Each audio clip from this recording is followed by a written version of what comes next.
Well,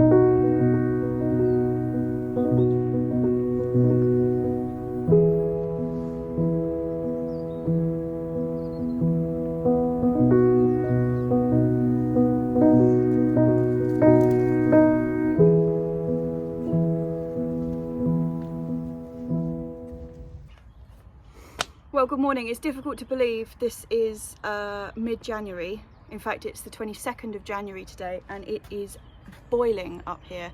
I've got coat off and hat off, hair up, and I'm still hot.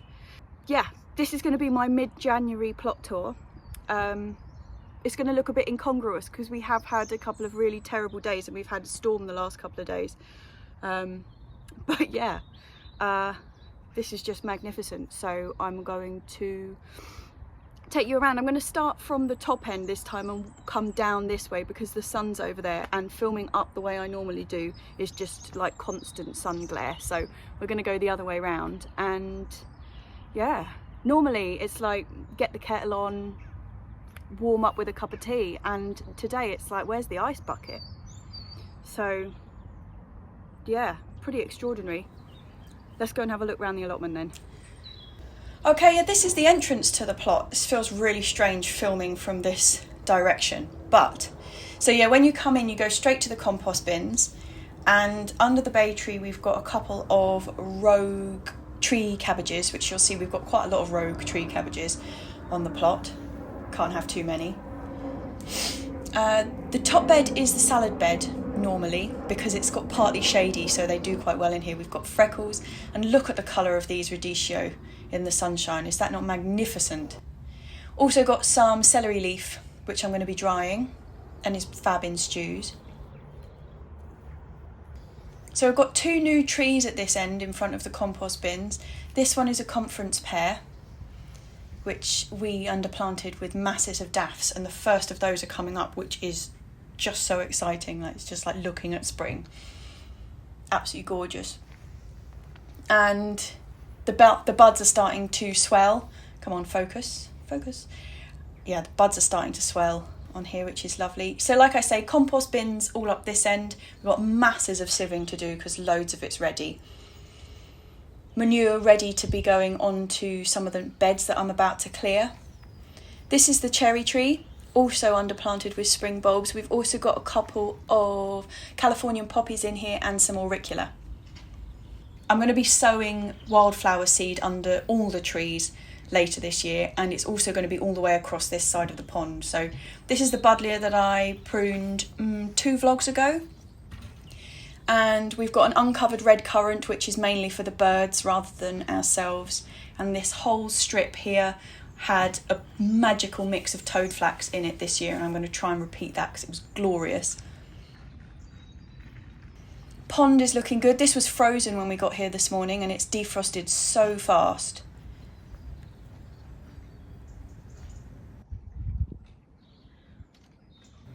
I can see my shadow. Come here.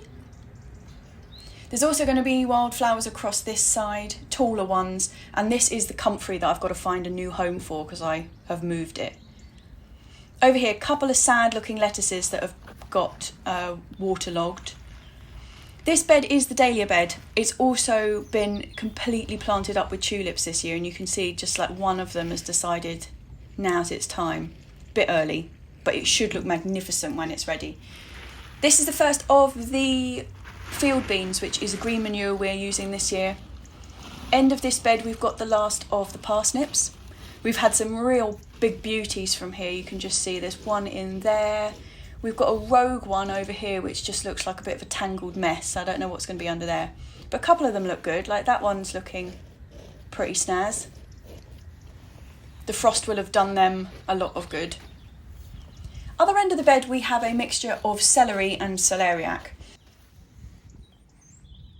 We've eaten the bigger celeriacs that we had, so the ones that we've got in here are pretty small still, but they're coming on and they're growing. Even in this weather, they're still growing quite happily. Some of their leaves are a little bit tatty, but they've got a lot of new growth coming underneath, so they should be fine. I'll give them a bit of a tidy up. Across from here, I'm storing the carrot root fly box on top of this spinach. It's kind of serving as a pigeon protection at the moment for this salad spinach that we're growing, just for baby leaf in the salads, which is nice. The other side here, we've got a mixture of Lychnis and these absolutely gorgeous tiny alliums that I don't know the name of, but they're so beautiful, like little purple stars. And there's various bits and pieces in here. Another rogue tree cabbage next to the Cox's orange pippin tree in there. The water butt that I installed not so long ago, actually, just at the end of the summer, has been collecting water like a trooper. So I'm quite pleased with that. We've got the honeysuckles coming on. This is the chard bed, which we've absolutely ravaged, picking that faster than it can grow, to be honest. And over the other side there is 3 more of the field bean beds. I'll put some more information about field beans underneath if you're interested, and where to get them. This is the garlic and the shallots bed. I've talked a lot about how I decided to place these in the vlogs before, kind of interspacing them so that everything's got enough space. But they're a great colour, those shallots, aren't they? They look like they're like hands reaching out of the soil. This bed is our normally covered bed, but like I was saying, the last couple of days we've had really big storms and it's blown the top off again. So I just thought it's such a beautiful day, I'll let them have a bit of sunshine. So we've got chicory. Oh, so this did have phacelia in it before. I've obviously not cleared it that well. We've got chicory, chard, turnips and beetroot in here. Next bed along is the Cima di Rapa. I've been corrected that it's not Cima di Rapa, it's Cima di Rapa. And this is magic. This is what I'm going to be having for lunch today because it is delicious. You just pick these tops, they're turnip tops, and I'm going to be having them with garlic, chilli and spaghetti and loads of olive oil. Can you see the little sprout in there? That's what you're picking. They're like the flower sprouts of the turnips. Broad beans. Despite the horrific weather that we've had the last couple of nights, they're still standing strong, which is quite remarkable. So the small ones and the big ones, they're both agua dulce. They're just sown at different times, but both of them are coming along great guns. Under here we've got the sorrel. This isn't really for warmth protection, it's just to keep the birds off them. Couple of brassica beds down here, so more tree cabbages. These ones we're just letting go so that they get a bit bigger and stronger. And they will replace the ones that are currently in the fruit cage that I'll show you in a minute. Can you see that absolute beauty? This is a calabrese that we've picked the main broccoli from, and these are the little flowering sprouts, which are delish. And have a look at this. It's so beautiful, the camera can't focus on it. Romanescu, Cavolo Nero, and curly kale and pak choi.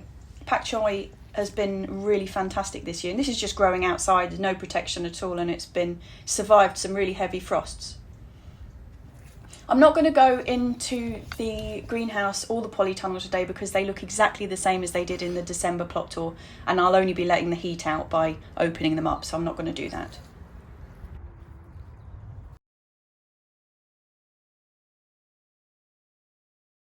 Here we have the asparagus bed, which has all been put away for winter, but we've got 2 garlic chive plants on the end here, which in the spring I'm going to lift and divide because these are one of my absolute favourites and I want to have more of them, and I haven't had much luck sowing them from seed. So I'm going to... Right, rhubarb and gooseberries in that first bed there, and let's head up the other end. So on the end of these field beans we've got parsley, which has just astounded me this year. It's a variety called Lisette. It's a proper old curly one, and it's just been so prolific, and even now mid-January it's just producing tons of this fresh new growth, which is magic. And then we've got the fruit cage, which has also been a bit of a brassica cage this first year because we were thwarted in getting some of the fruit bushes because of COVID. At the back there are the autumn fruiting raspberries, which I've cut down ready for winter, strawberries which are going to be moved in spring, and here are our original tree cabbages, still looking glorious. This is their 4th year. They're amazing.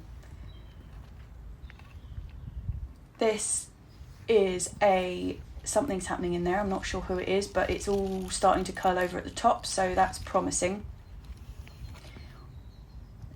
Some purple sprouting. This is the first one that's really taking off. I don't expect to be picking that till February, March.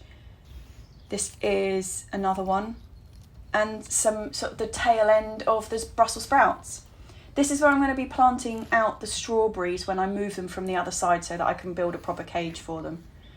And then we've got a couple of kalettes coming along here. I had loads more of these, but I ended up giving them away. Miscalculated. I just noticed when I was walking past here that these spring onions are just like cropping up all over this bean bed. I obviously didn't do a very good job of clearing, did I? So going back up past the Dahlia bed, I've got a bit of clearance to do around this area, and this is the apricot tree, which is my absolute pride and joy. It's just starting to swell in the bud. Apricots and nectarines and peaches and all that, they flower so early, which is what makes them difficult. So last year we got nothing because we had 2 massive storms just as the flowers came out. But the year before we had more apricot than we could eat. So it just depends on the weather. Underneath we're underplanted with bulbs again. We've got hyacinth and daffs. And the same with the fig tree, which is next to that. This is getting a bit spaghetti junction in here. I'm going to need to do a bit of a prune. And I also need to take off some of the figs which didn't ripen at the end of the summer. But we had a really good crop of figs last year, so I'm not complaining. And then we're back at the entrance again. I forgot to show you when I was up here a second ago. Look how lovely these camellias are. I'm not normally a fan of white camellias because they go brown so quickly, but these guys at this time of year, they just look so gorgeous. Yeah, absolutely beautiful day. And Berta's enjoying the sunshine too.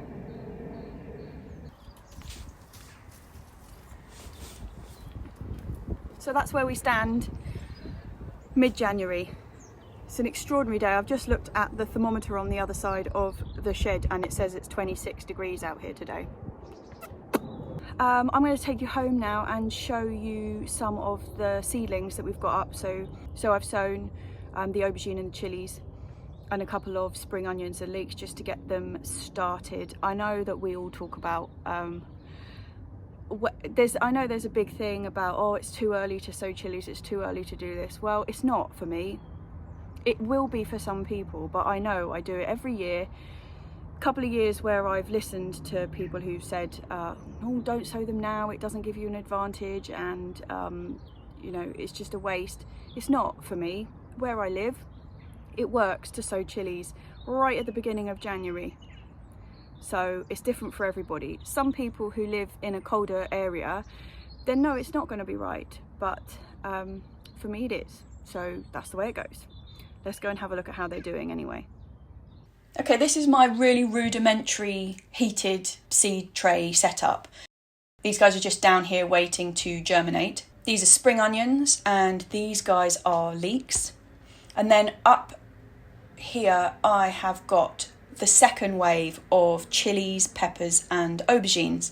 So down here they don't get a lot of light at all. So what I do is I germinate them down here in the heat right next to the radiator and in the heated tray, and then as soon as they've germinated I whisk them upstairs to my bedroom where I will take you in just a moment. Got some more leeks in here, and these are the last of the chilies and peppers from the first sowing that haven't germinated yet.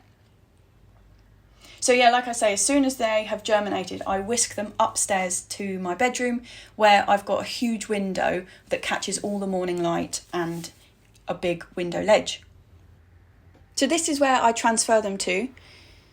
These are the chilies which have already germinated this year. They're looking pretty happy.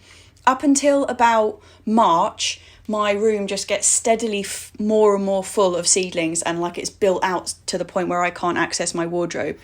And then after about early March, everything gets transferred downstairs to the conservatory. But at this time of year, the conservatory is just too cold, so my bedroom's the best option.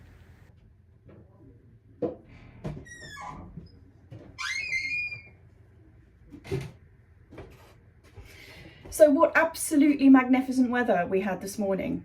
On our plot at about lunchtime, the sun goes behind the trees and then the temperature really drops at this time of year. So yeah, that sort of 26 was short-lived, but oh, I feel so recharged having spent sort of 5 hours out in the sunshine this morning.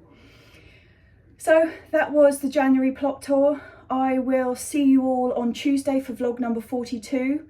If you haven't watched vlog number 41, I mentioned in there that I had put a forum on my website which is about seed swapping. It's called the Seed Exchange. I will put links underneath if you're interested in getting involved in that. You saw that I've got quite a few rogue tree cabbages kind of like dotted around on the plot, and I've had quite a few requests for some of the tree cabbage seed because I think real seeds where you get them from are absolutely inundated with people after seed at the moment. So this is where seed swapping really comes in, is when the seed companies are completely oversubscribed, particularly the smaller ones, which is where you get the really interesting stuff. So anyway, I'll put all the links to that underneath, and I will see you on Tuesday for vlog number 42. See you later, chaps.